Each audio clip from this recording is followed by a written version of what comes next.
અને જીવનમાં ઉતરે નહીં તો પછી આ માંડવા નાખવાનો મતલબ એ શું? હે, આ માંડવા નાખો એમાં ફાયદો કોને? મંડપ વાળાને, સાઉન્ડ વાળાને, અમારા કલાકારને, સાજિંદાને, તમારા ખિસ્સા ખાલી થાય. કથા આપણે ગમે ત્યાં બેહારી ને બાપુ, ઘર સુધી આપણી કથા જ આવી જોઈએ. કથા જો ઘર સુધી પોગે નહીં તો કથાનો કોઈ મતલબ નથી રાખતો.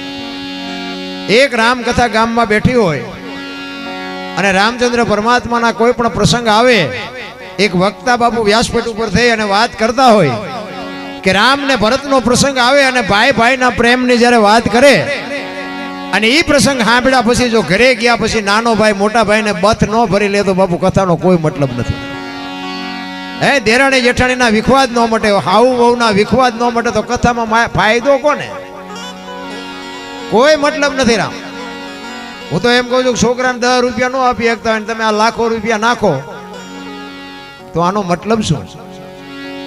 જીવનમાં બાપુ ઉતરવું જોવે કઈક. અહીં આપણે રામ કથા કરીએ પછી આપણને ઘરે એવું તો હોવું જોઈએ ને કે રામને દશરથને જે પ્રેમ હતો એ આપણા ઘરે છે. માં સીતાજીને અને કૌશલ્યાને હાઉ વહુનો જે પ્રેમ હતો એ આપણા ઘરે છે. બાકી અહીંથી ઉભા થાય તો ખંખેરીને વ્યાજ અહીં નહીં ભલે પડ્યું કાંઈ નથી લઈ જવું, કોઈ મતલબ નથી. નારાયણ મારા જેવું સાચું કોઈ નહીં કે અમે તો લાખો રૂપિયા ઢહડી આવી. હા, કથાઈ ઉપર કથાઈ અમારે ત્યાં રોજે રોજ તારીખ. ભુવાજીને મેં કીધું, ભુવાજીએ મને 2 મહિના અગાઉ તારીખ લખાવી અને આ 4 રાતું તો હળંગ ખેંચીને આવ્યા છે. હજી 3-4 રાતું ખેંચવાની. હવે આમાં તમને ન ઉતરે ઘર તો અમારા ભરાય. આવું સાચું કોઈ નહીં કે તમને. મને તો ઘણા કે અમારા કલાકાર મિત્રો એમ કે આવું ન બોલાય, બંધ થઈ જાય છે. છોકરાને 10 ની નોટ ના દે આપણને 2-2 લાખ રૂપિયા આપતા હોય તો સાચું તો કેવું જોઈએ ને રામ.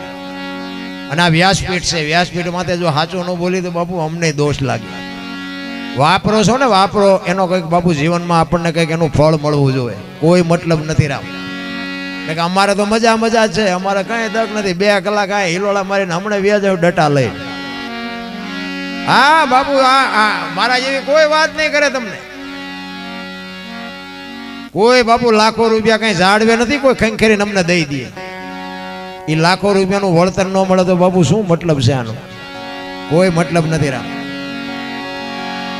મહાપુરુષોએ બાપુ તમને મને ઘણી બધી શાન કરી છે. એના ભજનના પ્રોગ્રામ રાખે પણ ભજન સમજાય નહીં.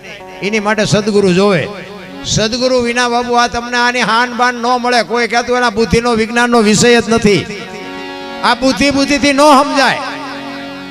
ભણતરનો સમય છે, ભણતર એજ્યુકેટર છે, 100%ની વાત.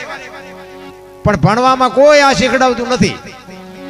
હું એક વાણીની તમને વાત કરું કે એક વાણી એવું કહે છે, પેલા મેં જન્મા પછી જન્મા બડા ભાઈ, ધામધૂમથી મારા બાપા જન્મા પછી જન્મી મારી માં. વહા ભાંગી નાખે કે નહીં કહો? પેલા હું જન્મ્યો પછી મારા મોટા ભાઈ જન્મ્યા પછી મારા બાપા જન્મ્યા પછી મારી માં જન્મી. આવું હોય? હું આ વ્યાસપીઠ ઉપરથી કહું છું 100% હોય. પણ આ સમજવા માટે સદગુરુ જોવે. ગમે એટલું ભણ્યા હોય તો એ ભણતરમાં ન આવે. અને આ સમજાઈ જાય ને, ગોળ બંગાળનો રાજા ગોપીચંદને 92 લાખ માળવાનો ધણી ભરતરી સાધુ બની ગયા. બાપુ શબ્દ જો વાગી જાય ને તો મેળ પડી જાય એવું.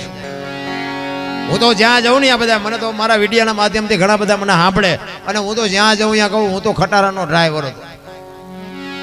આ ખટારાનો ડ્રાઈવર એટલે 19મી કોમ કહેવાય. એને પાણી નો કોઈ પાય. આ તમે બધા હેઠે બેઠા છો, અમને ઉપર ચડાવ્યા છે, ક્યાં ચડાડ્યા? બાપુ શબ્દ વાગે નહીં તો મરી જવાય. જાનવર પૂજાય છે. એક લખવું હોય તો લખી લેજો. હળદીના ઘાટ ઉપર રાણા પ્રતાપનો ઘોડો પૂજાય છે. સતાધારમાં પાડો પૂજાય છે. ચમરાળામાં ભેંસ પૂજાય છે.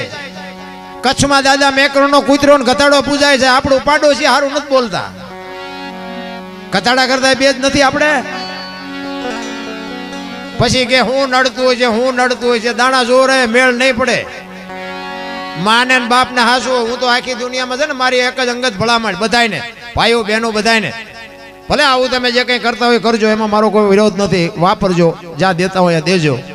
પણ મેઇન મુદ્દો છે ને મા બાપને બાપુ 2 ટાઈમ સારો રોટલો દેજો. જિંદગીમાં કોઈ દી મોળો દી ન ઉગે, આપણી ગેરંટી. વ્યસનથી થોડાક આગા રહ્યો, કુટુંબ પરિવારમાં એકતા રાખો, મા બાપની સેવા કરો. બસ બીજું કાંઈ કરવાની જરૂર નથી.